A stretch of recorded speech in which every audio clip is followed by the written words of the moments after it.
حال هم قبل از اینکه تو را بیارم بالا سعی این جوابی گفتی که دفاع پشتونها را میکردی.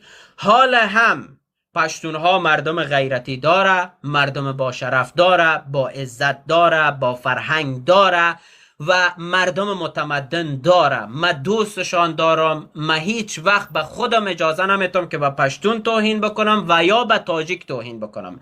فعلا برنامه اساسی من ای است که تمام قوم پرست ها از سوشل میدیا گم شوند. افغانستان واحد، پشتون، تاجیک، هزاره، ازبک، پس 30 سپاره قرآن کریم اگر من اینق کینه از پشتون در دلم باشه یا کدام چیز دیگه. پشتون نور چشم مسمیل. قبل از این که تو را بیارم بالا من چی گفتم؟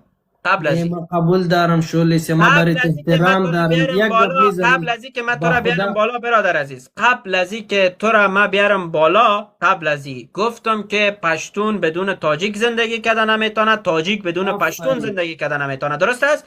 اینا ما میتونیم افغانستان را بسازیم که مثلا طالب دشمن تمام اقوام افغانستان است، باید خودش اصلاح بکنه و تفاهم بکنه که گروه های سیاسی جور بیاین.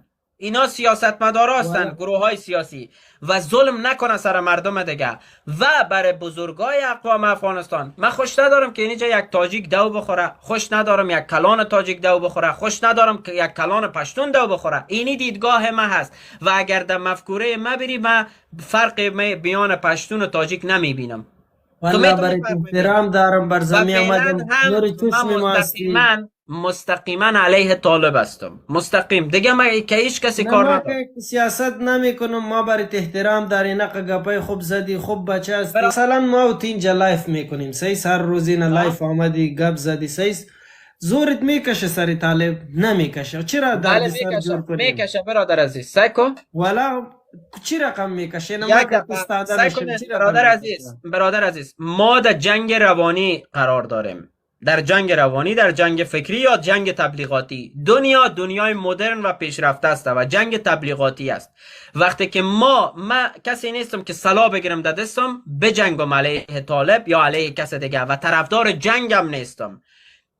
ولی از نگاه سیاسی ما میتونیم سر دنیا، یعنی در رسانه اینجا که مثلا یک نفر میبینه که ضد طالب بس است، اونجا میره ضد طالب بس است، اونجا وقتی که صداهای متعدد میشنوه، طالب از نگاه سیاسی به انزوا قرار میگیره و گلمش جمع میشه.